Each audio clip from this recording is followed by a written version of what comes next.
Well, good afternoon. I'm Donna Butts with Generations United, and I want to thank you for joining our conversation today on intergenerational shared spaces and places and COVID-19. However, it would be a gross oversight if we didn't acknowledge the current unrest following the murder of George Floyd and honor the young and older people who are protesting and raising their voices against injustice. Generations United issued a simple statement following the murder of George Floyd. And what we said was stronger together, united in purpose, condemning racism, deeply rooted racism. We said and continue to say, this is wrong, this must change. Our action continues to be building bridges through intergenerational practices, like the ones you're going to be discussing today. By their very nature, intergenerational practices are inclusive, accepting of differences, and enriched by diversity. Generations United has advocated and worked to advance intergenerational practices for more than 30 years. For more than 20 of those years, we've worked with and on behalf of grandfamilies, grandparents and other relatives raising children, who are disproportionately people of color. We've worked diligently to build respect and public policy supports that honor their sacrifices. And recently, we've been very fortunate that the Kellogg Foundation has supported our work in the race equity area to really elevate the voices, the grand voices of African American, Native American, and Alaskan Native grandfamilies. As an organization and as individuals, this work has transformed us as we've learned about the grace, the resiliency, and the tenacity of the caregivers. It's been our honor to help educate and advocate for families who revere their elders and value their young. We're committed to this work and intentionally infusing the learning that we've had throughout our other intergenerational work. If you received Generations This Week, our weekly newsletter, we focused entirely this last week on supports, on discussion guides, and on products to help promote discussion across generations on issues of racism in our country and the injustices. We close the newsletter by a quote that I sometimes shorten when I'm speaking, but Sherry wisely brought out the entire quote. And it's from Common and John Legend in the song they wrote called Glory, what they wrote for the movie Selma. And that quote is, somewhere in the dream we had an epiphany. Now we right the wrongs in history. No one can win the war individually. It takes the wisdom of the elders and young people's energy. Welcome to the story we call victory. It'll take all of us united together to achieve that victory. Together, working to promote the bridges that connect generations across differences and to be able to promote that unified vision for what we can be. So I'm really looking forward to our conversation today, and it's my great pleasure to welcome Marcy Albar, a wonderful colleague with Encore, who's going to add her comments. And then following Marcy, she'll introduce Sherry Steinig of Generations United, who's going to introduce our topic today and the speakers. But again, thank you for joining us, and thank you for everything you do every day to build important bridges that need to be stronger and stronger, and we can do that together. Thank you. Thanks, Donna, and it's so meaningful for Encore to be sharing in the series with Generation United, which is such a leader in the field of intergenerational work generally.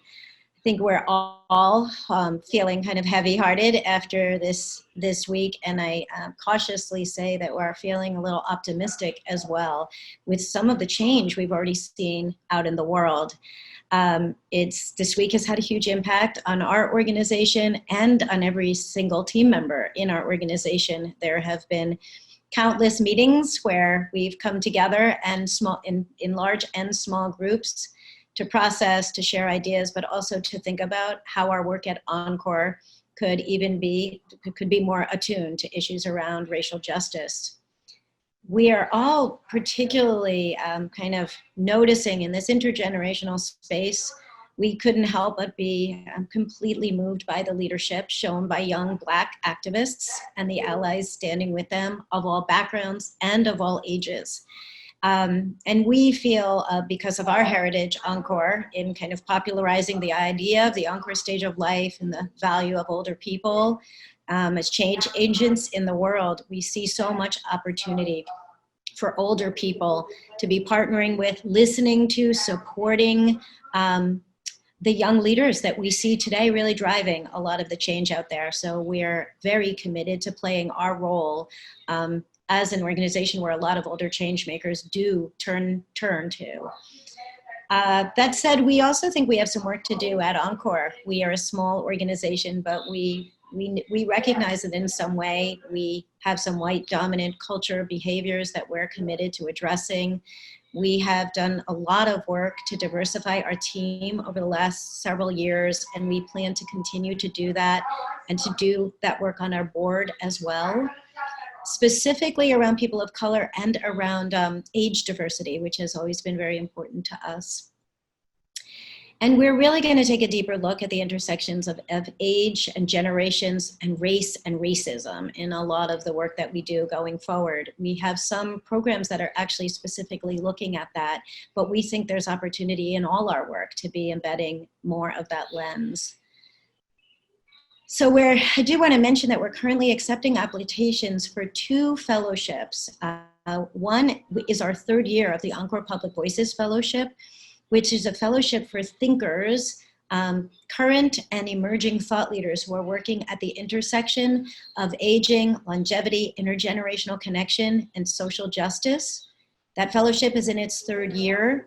It has always been majority people of color and majority women, and we are specifically looking for underrepresented voices in the public dialogue.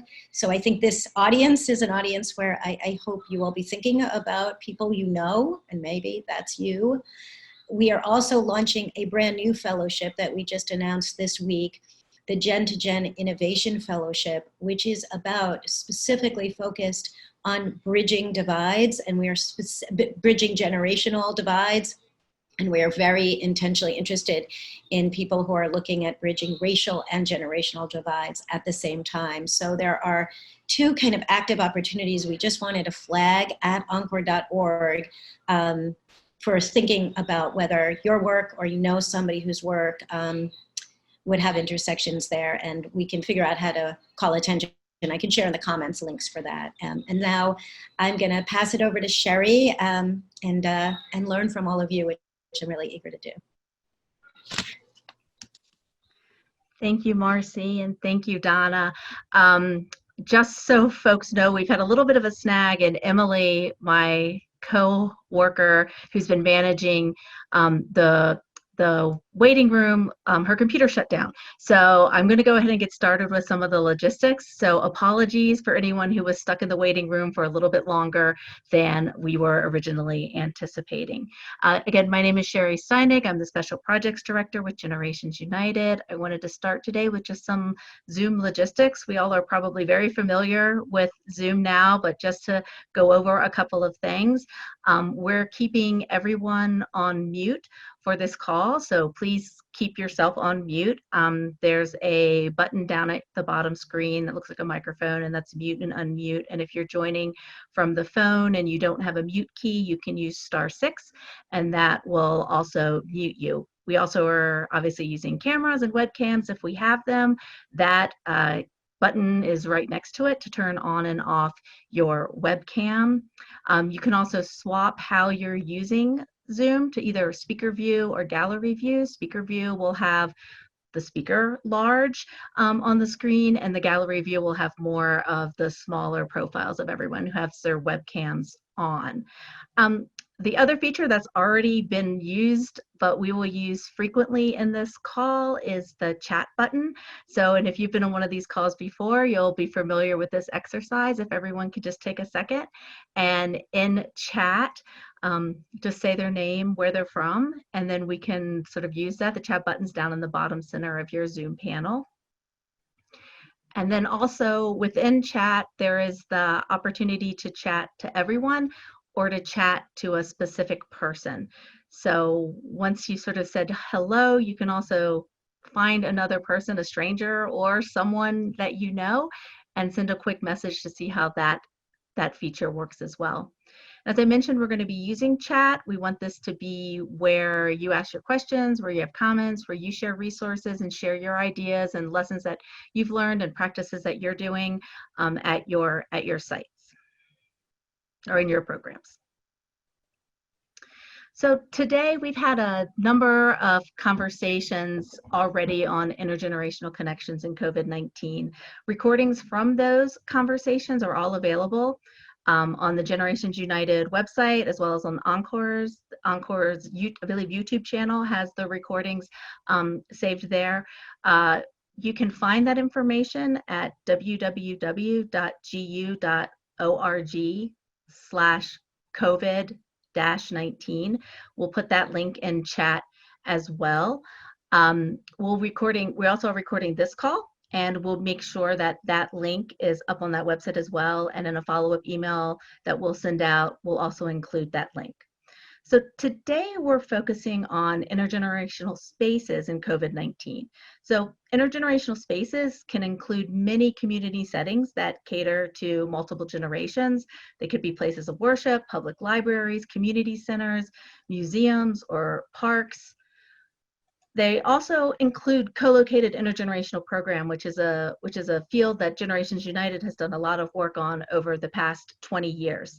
And when we're talking about intergenerational shared site programs or co-located programs, we're really looking at programs that are intentionally serving and engaging children, youth, and older adults at the same location.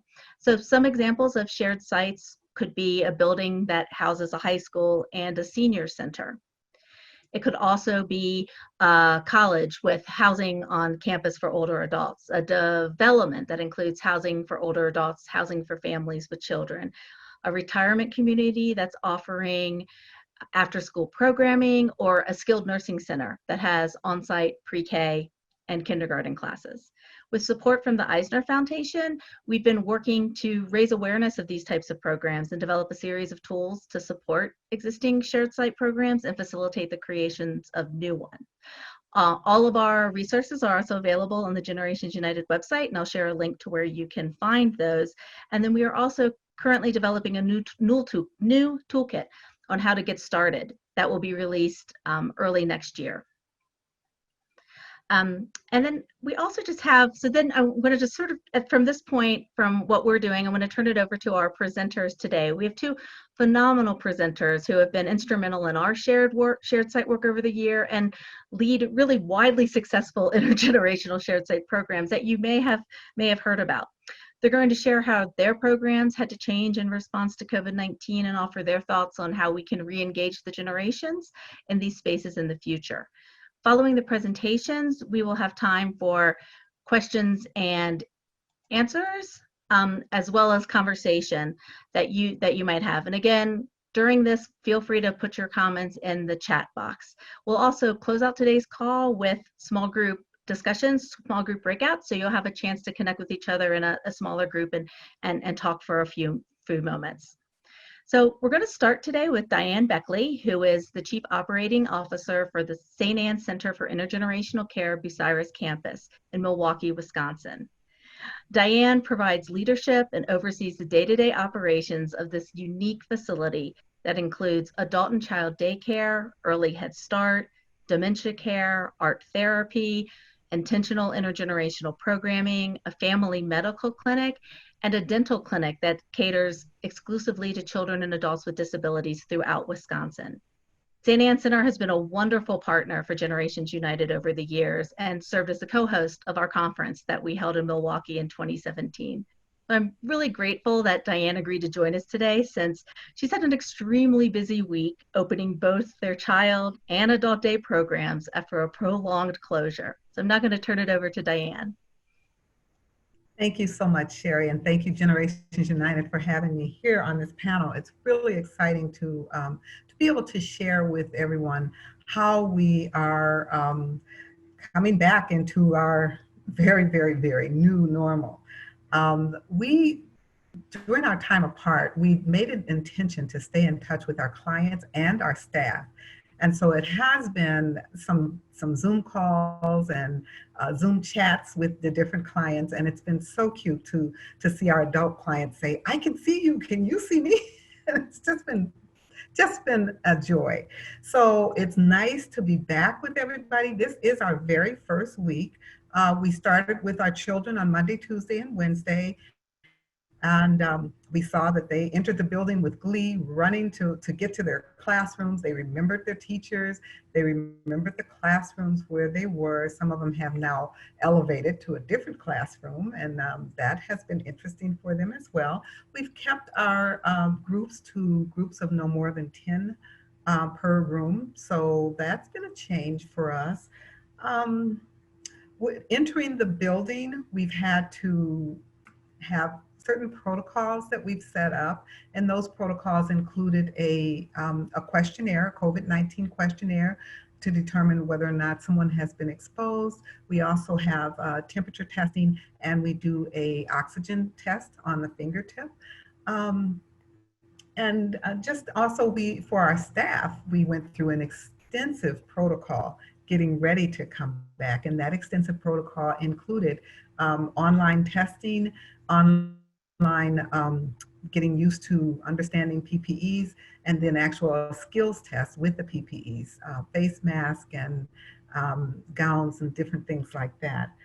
How we're redoing things here at St. Anne's Center. Basically, what we've done is we have, again, as I said, our rooms are limited to 10 people per room. And with the adults, we have them safely spaced apart. They're still, able to enjoy one another and talk to one another, but there are safe distances. And as far as intergenerational, that's been our big question. What are we going to do? How are we going to make this all work? Some of the things that we've talked about and some of the things that we're looking at doing is we will have plexiglass panels for the adults and the children, and they will be able to write and play games on the plexiglass panels between the two of them. So for instance, playing tic-tac-toe, where the children are on one side and they'll play tic-tac-toe with the adults on the other side of the panel, and they can actually write on the panel. So those are some of the things that we're looking at, doing Zoom calls between the rooms. So having the adults and the children actually do Zoom calls and being able to see one another on the big screen television in the room. So those are some of the things that we're looking at. Band shell activities, we do have a band shell on the campus. So we'll be looking at band shell activities as the weather permits. We've talked about face mask fashion shows. We've talked about talent shows, dance-offs, different things like that. So I think that's pretty much, and also we have a swimming pool here. So of course we will bring back the swim teachers and get the children in the pool, so, and the adults as well.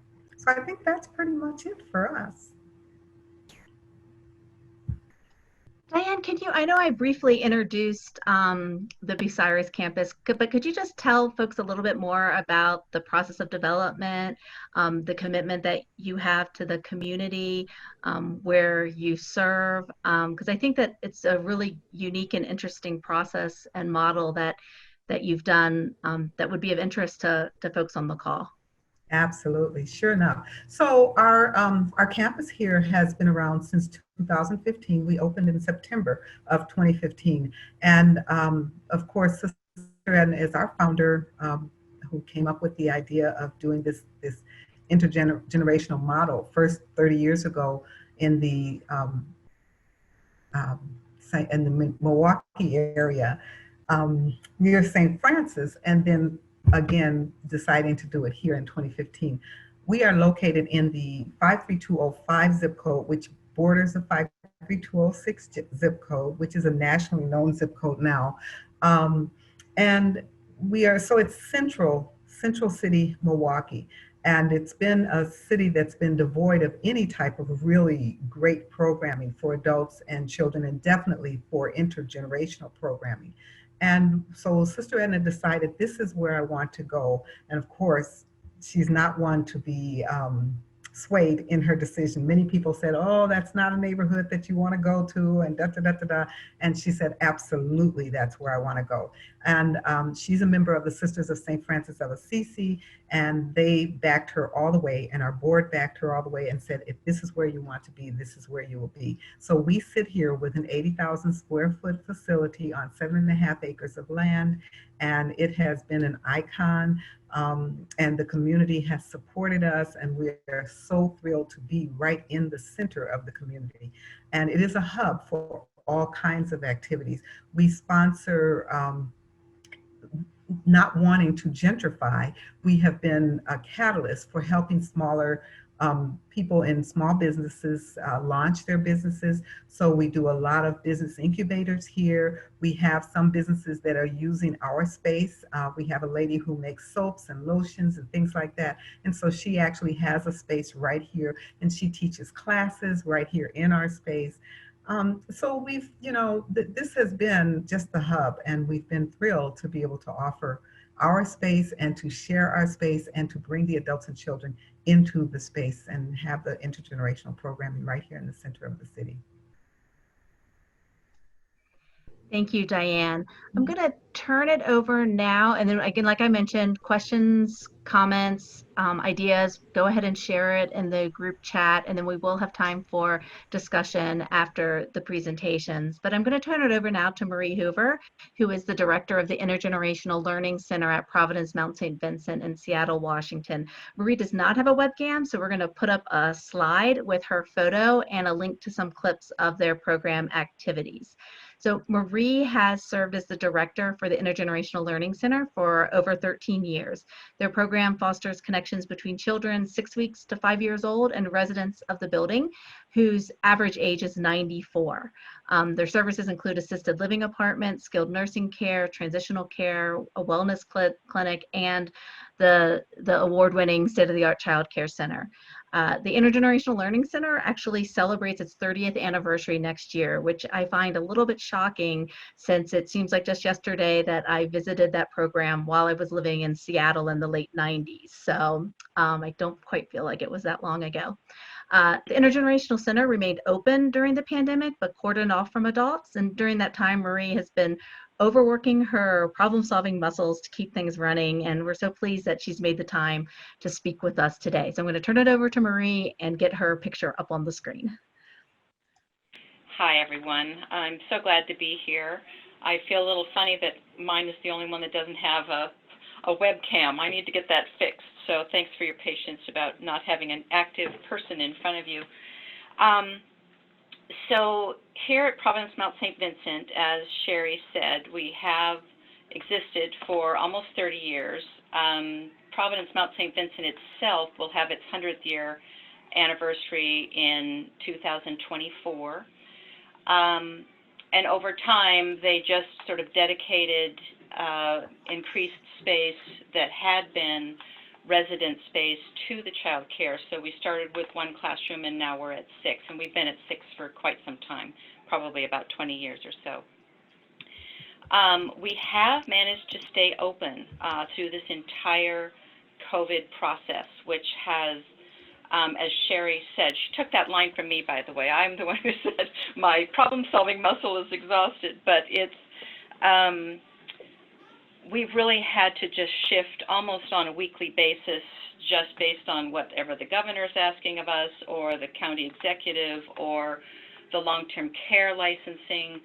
And so what I am really grateful for is that the medical leadership of this building in particular really jumped in early on, long before public health and the governor were even sort of dictating what needed to be happening. They were already well into doing the screening, not allowing the family members and friends of residents to visit. We very quickly just stopped all of our regular resident visits that we do with the kids. And then because, and luckily because we are the 3rd largest healthcare organization in the country, we also relatively quickly were able to be tested. So again, I think in March and then early April, the entire building, no matter what your role was, we were all COVID tested, and then 3 weeks later we all had that again. So they've really utilized that to limit the number of people that have been positive. So at our highest number, we had 25 people who had tested positive. 15 of those were I'm sorry, got that backwards. 10 of them were residents, 15 of them were caregivers. And so the other lovely thing about this program is because we're so well supported, anybody who tested positive was given extra time to be at home, because obviously they needed to be, until they had 2 negative tests. So, you know, there wasn't this loss of income for those folks that had to stay home, whether they were showing symptoms or not, just in order to respond to that testing. We unfortunately lost 7 residents over the course of this time. We've been in our 3rd week now of no positive tests whatsoever, and they're doing targeted testing, so those people who are at higher risk because they are interacting directly with residents, or somebody who is showing maybe some symptoms, they are being tested immediately following that recognition. And then the rest of us, starting just this last Monday, they're taking a quarter of the building in all departments and testing on a regular basis. So each one of us will be tested at least once a month. So they've really done a marvelous job with protecting us and using that testing to the best effect. Obviously, the main building has been, like Diane was saying, you know, the screening pieces, the temperature taking upon entry, and they get a screening little sticker so everybody knows. And again, fairly quickly, about 2 months now, we cordoned off from the rest of the building, and we have been screening all of our parents and our kids who come in as well. And this is kind of, for us, over time, we've sort of added more and more strictness and limitations. But at this current time, and probably again for the last month, parents are no longer allowed to take their kids onto the classroom. So we're limiting them at the entrance. They get screened, and then I have staff that are ferrying the kids to their classroom, and at the end of the day, ferrying them back. Some of the challenges that have come up for us around that, obviously, is that, quite honestly, I don't know about you, but I really didn't fully grasp how long this was going to change things, so I didn't immediately jump on how do we keep the communication, but we have, in the last couple of weeks, started changing our communication to parents. So we've got a whiteboard that's now posted at the entrance, and with a section for each classroom to write notes, to post pictures, to make quotes, whatever, so that we can keep that connection with the parents, because that community is really important to us. On the resident side of things, because we haven't been able to visit, we've done a variety of things. We have a TV channel that's part of the building, and so we have been recording classroom activity kind of close up, as well as just the whole classroom, and that gets uploaded. New information gets uploaded every week, and so every Thursday at 10 o'clock, any resident who wants to can just turn on to that channel and see what the kids are doing. We have every week a pile, like 50 to 100 pieces of art that the kids are producing, that the rec therapists come down and get from me, and then they're passing out as they see fit where there's a need. For Mother's Day, the 2 preschools made paper flowers that then the rec therapists were able to hand out to mostly women, but you know, some of the men as well. Let's see, I've made some notes. What else have we done?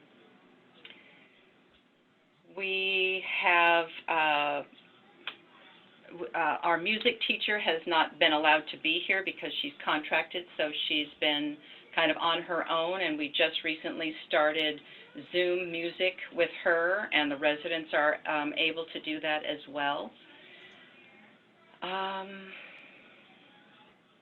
We've been doing some letter writing. I've been making calls. We have, my daughter works upstairs on call in the dining services, and she serves breakfast to the rooms, and there's one particular resident who gives her a sticky note every single day thanking the chef. And I just realized, I don't know this woman, but she clearly likes writing notes, so I've been writing her letters now. And so I'm just getting, I don't know what she looks like. She doesn't know what I look like, but we're just exchanging through kind of the internal mail slot, and that's been really lovely for us. We also have 3 regular volunteers who are residents, and we obviously haven't been able to see them, so the kids have been writing them notes and making posters and that sort of thing. We are going to have a graduation, which we had to postpone, but we've decided to do kind of a drive-by graduation, and we're making it on-site, and each child and their family will just hopefully decorate their car, and we're going to have them park and do just a sort of a brief program, but we're going to do it on the side of the building where there are the most windows, so residents can sort of see out, and the rec therapists are going to help the residents make posters and noisemakers and different things, so that as I call out each car to go around the building and out, they will hear and be able to see from the residents from their room or any common area that they're able to get to. So that's kind of in a nutshell what we've done in terms of COVID in particular. Thank you, Marie. And I want to apologize that I cut your slide off a little before you finished talking, just because of my inability to manage 2 monitors. So I'm really very, very sorry about that. But again, I'll post the link in chat for some of the media clips that that the Intergenerational Center has. Some of you may have seen those. There was a documentary film made about that program that was circulating on a lot of the news channels and through social media. So there's really some amazing footage of the relationships between the children and the residents when they're able to be together. So now we're going to move over into a time for just discussion and question and answers. And again, please feel free to put your questions or comments in the chat box that you might have about these types of programs. One of the questions that we did receive in advance was from another community space that are still closed, and they've been struggling to make connections between the generations. And I just wanted to ask Diane and Marie if they had any advice or ideas for those types of programs that are still closed or maybe in the process of reopening, and are there practices that you've seen that are working to maintain the safety and wellness of your program participants that might be able to be adaptable to these other settings? I would say the main thing is just staying in touch with your clients and the people that have been in the program in the past. Just maintaining that connection, making calls to them, staying in touch with them via Zoom, via phone calls, via emails, writing letters. You just want to avoid your older adults or your children and families from feeling that sense of isolation. You don't want them to feel the loneliness that comes from not being connected with their friends and their colleagues at the different organizations. So my recommendation would be to just stay in touch with them until you can safely open, and just continue to give them hope and encourage them that you will be open. One of the things that we did, in addition to the phone calls and the emails and the Zoom calls, we also had little care packages, and our staff members would drive around to the different adults' homes during the weeks that we were closed and drop off care packages for the adults. Just little things. It doesn't have to be anything really exciting, but I think we got these care packages from United Way. So they were things that were already put together. And the clients, they can be on the porch and you just walk it up and hand it over. And it's always so exciting. Just the littlest thing, just keeping them engaged is the big deal. Prepare, and stay engaged. Marie, did you have oh, go ahead. Yeah, sorry. I would add to that, one of the challenges, there are so many child cares here in Seattle that closed just because there was so much sort of demanded and asked of us in the changing tides and all. But one of the distinctions I've tried to help other centers locally determine is that what's the difference between what's recommended and what's required. And I make that distinction because, just for example, I know Diane said, I think it was Diane who said something about keeping the number to 10 in the group. And because we were working with essential workers and, we couldn't do that. And so I really had to dig at, is this really a WAC, or a Washington Administrative Code? Is this a requirement? And in actuality, it was a recommendation. And so knowing the difference between those so that you can make determinations about what amount of risk are you willing to take and what makes sense for your program. So and it's not always easy because you can look through the same document and they make it sound like something is a requirement when in fact it isn't. So just really discern that for yourself as you determine what your next steps are. So Maria, a question came up about the sort of like the closed circuit channel that you're able to broadcast on, and there were some questions about how it works. And I think someone asked cable, and I know we've heard of a couple other programs that have used public access cable to do some things in senior housing. So how are you all? How do you all make that work in your building? Gosh, I wish I could tell you. I don't honestly know, but I'm certainly happy to look that up, and I can send that to Sherry, and Sherry, you can send that out. I'm not really sure. I know that we have a license through somebody, and it's not my license, like my department, but just building-wide. But I'm happy to get that information, and we'll pass it on. Because we have heard about other communities that may have capacity to broadcast into everyone's apartments or into everyone's rooms.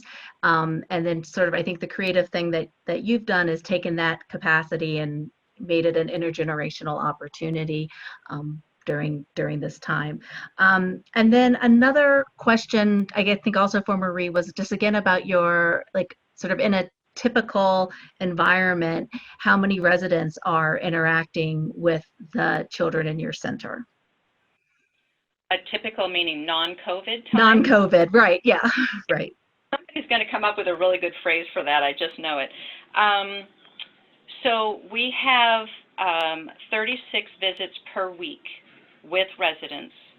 So we have 6 classrooms, and every classroom has a minimum of 6 scheduled visits every week.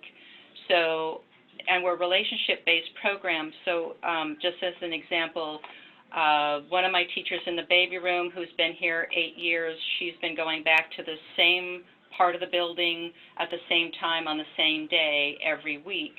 And so she becomes aware and familiar and knows those residents who typically participate, which is where that relationship piece comes, but it's also what informs her about what kind of activities would these residents enjoy, what are they capable of doing, and it also allows that teacher, if, let's say, resident Mary has always been part of this visit and Mary's health is declining and now she's bedridden, that teacher's going to know Mary well enough to stick her head in her room and say, hey, Mary, I'm here with the kid. Would you like a bedside visit? So that's where that relational piece comes. Aside from the 36 scheduled visits weekly, we have lots and lots of spontaneous visits. And, my office is sort of in the middle of all the classrooms. So, if I hear a child that's upset in one way or another for probably more than 4 or 5 minutes, I will get up and go take that child and let's go for a walk. And we'll just walk in the common areas. We have residents that come down on a regular basis, especially when they're brand new. Their families are kind of taking them through the building. The baby room is probably the biggest draw. But we also have one of our 6 classrooms on the 3rd floor, which is actually a resident floor. So those residents very much are incorporated into that classroom. The kids, a group of 4 of them every week, has lunch with the residents in the common area for them. So we also have places that are just sort of open, like our lobby has a corner of it that has kids' toys. so that, again, the teachers or even just people who are visiting in the building have nothing to do with the child care, they have a place to visit maybe with their resident family member and have the kids sort of entertained as well. So I'd also ask the same question, Diane, of your program. What is the, I know that we always talk about intergenerational activities being optional for participants. So how many of your adults that, that come to participate in your programs participate in the intergenerational activities?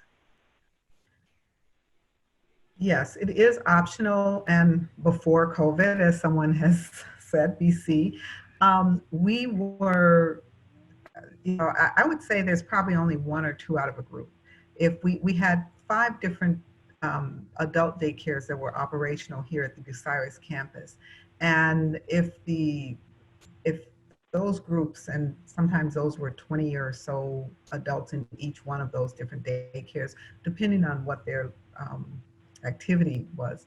And I would say out of that group, maybe only 1 or 2 would choose not to participate on that particular day, but most of the time they felt fine participating.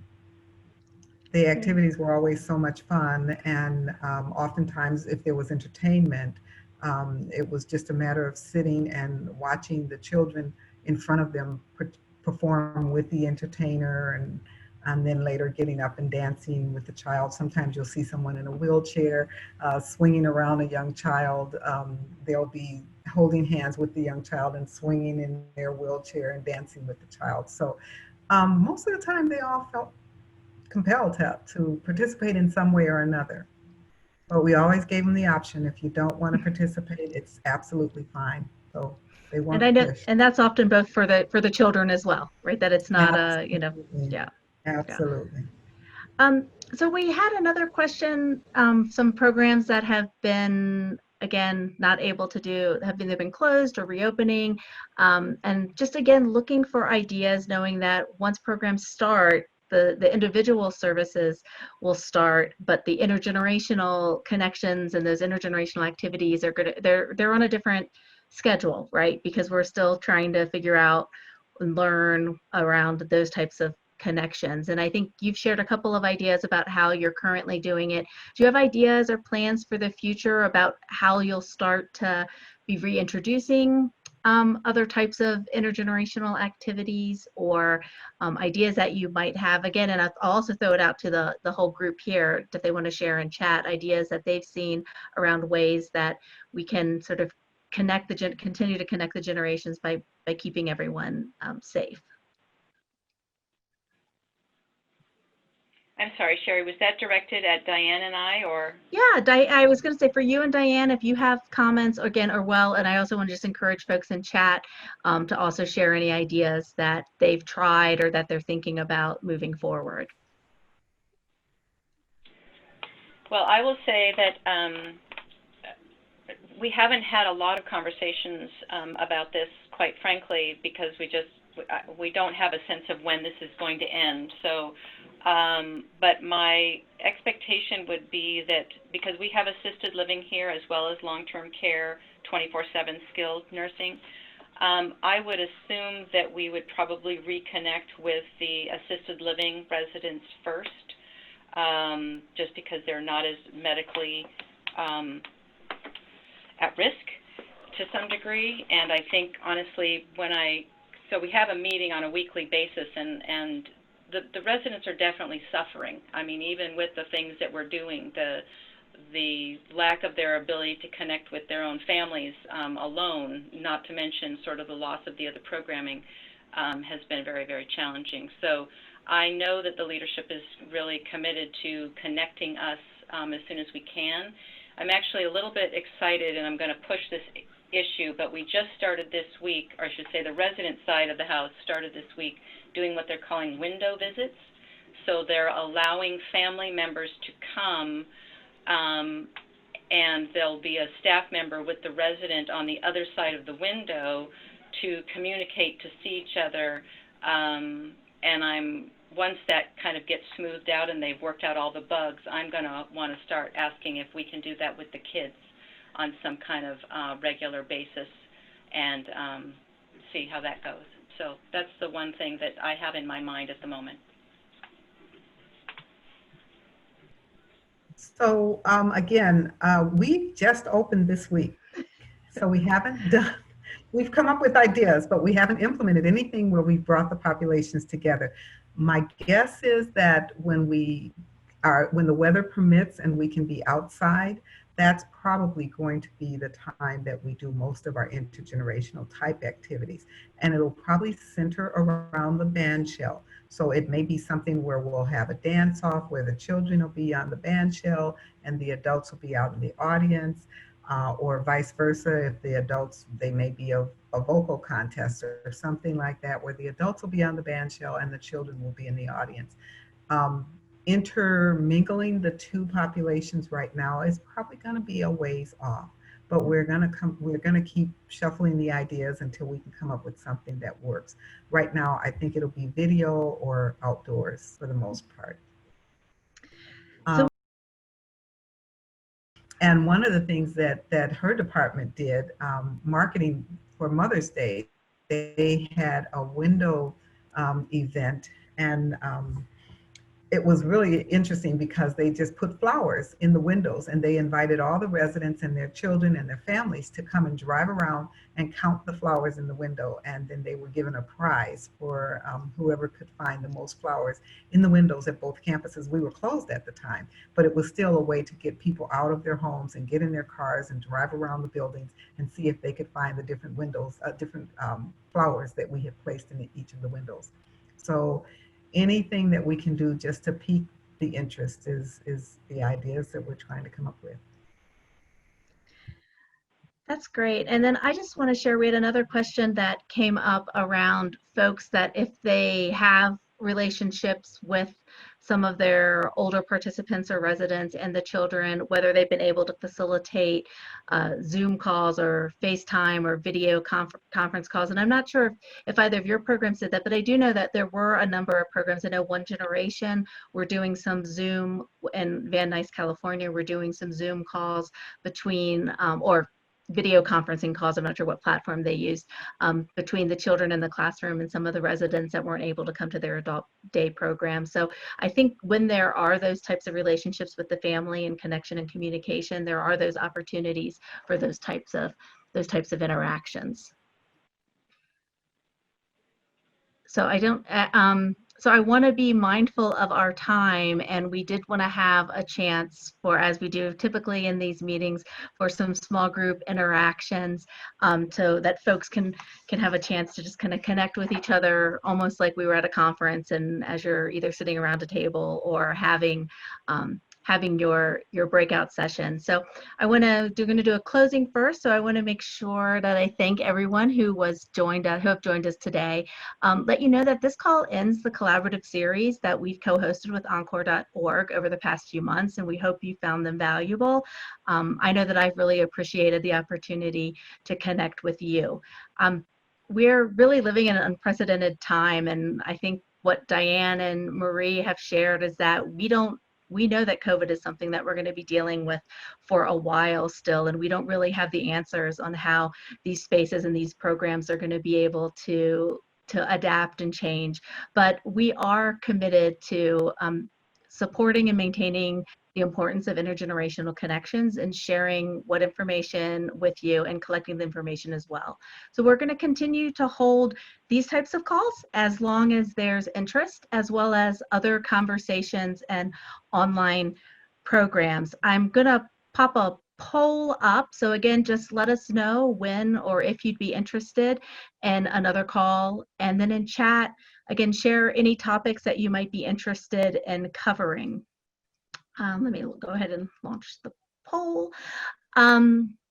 So stay tuned to both Encore and GU, and I'll share links to make sure in the follow-up email to the resources and how you can get connected for more details about what will be coming in the future. And then again, I just want to thank Diana Marie for joining us today. I also want to thank you to Encore and specifically Karita Brown, who's been a great partner in co-hosting this series with us. I want to again thank you all for joining us, and then again, stay tuned for more information soon. I'm going to send the breakouts to those who are interested in participating, and we do look forward to talking to you soon.